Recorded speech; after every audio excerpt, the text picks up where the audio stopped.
అంత సున్నితమైన జ్ఞానంతో లలితా సహస్రనామం చివర చూడండి, ప్రతి యొక్క శ్లోకం చివర దీర్ఘాక్షరం ఉంటుంది. అది సామగానానికి కాబట్టి మీరు 6 గంటలకు వచ్చారనుకోండి, 7:30 లోపు మనం మిస్ చేసుకోవచ్చు. శ్రీమాత్రే నమః. లలిత నామ సూత్రం ఇప్పుడు కంప్లీట్ అయింది. చూడొచ్చు, ఒక అద్భుతంగా అమ్మవారి పారాయణం కంప్లీట్ అయింది. అందరూ కూడా అరటిపండు నైవేద్యం పెట్టండి. లేదు అంటే మామూలుగా ఆ ప్లేట్ తీసుకొని సమర్పించండి.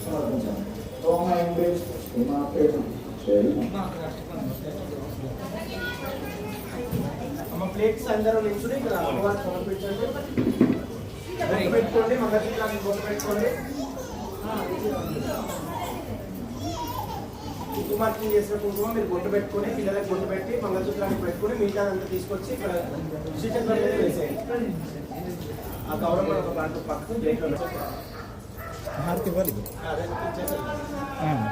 చేస్తాయి.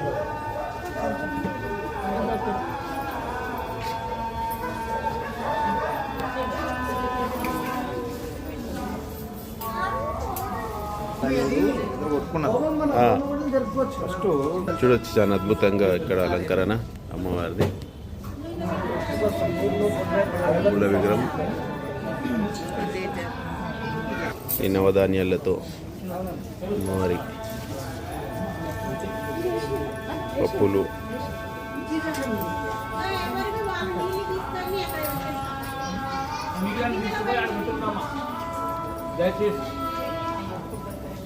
మెల్లగా పాప మెల్లగా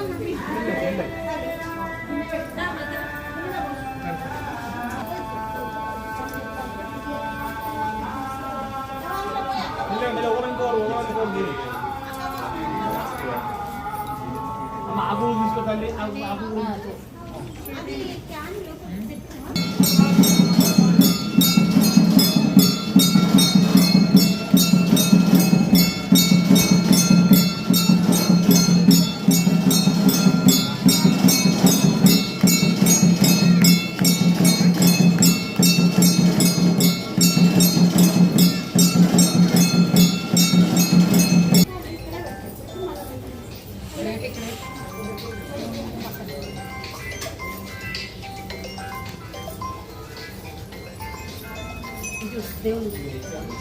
అమ్మవారి ఆరతి చూడొచ్చు, చాలా అద్భుతంగా.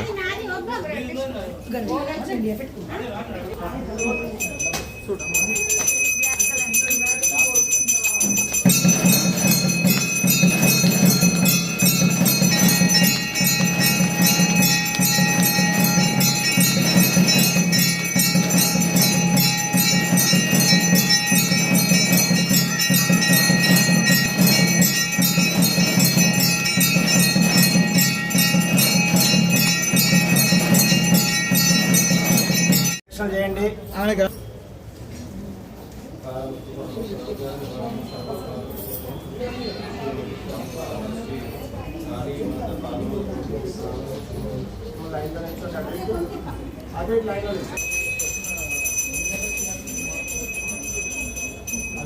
అమ్మవారి ఆరతి చాలా అద్భుతంగా జరిగింది.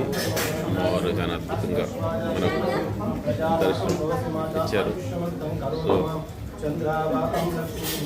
అందరూ వచ్చి అమ్మవారి ఆశీర్వాదం పొందుతున్నారు. అట్లే మన బంధువులు కానీ, సరౌండ్ మన చుట్టాలు, నేబర్స్ కానీ అందరూ వచ్చి అమ్మవారి ఆశీర్వాదం పొందాలని కమిటీ సభ్యుల తరపు నుంచి మేము కోరుకుంటున్నాం. సో ఇదే రకంగా అమ్మవారి పూజలు చాలా అద్భుతంగా ముందుకు జరుగుతూనే ఉంటాయి. ఇది మనం కాదు, అమ్మవారే చేయించుకుంటుంది. ఎవరితో ఏం చేయించుకోవాలో అమ్మవారు చాలా బాగా తెలుసు. సో ఆ రకంగా చాలా అద్భుతంగా అమ్మవారు పూజలు జరిపించుకుంటుంటే నేను ధనాలకోట రామకృష్ణ వర్మ మళ్ళీ వీడియోలు కంటిన్యూ వస్తుంది. రైట్, థ్యాంక్ యూ, ధన్యవాదాలు.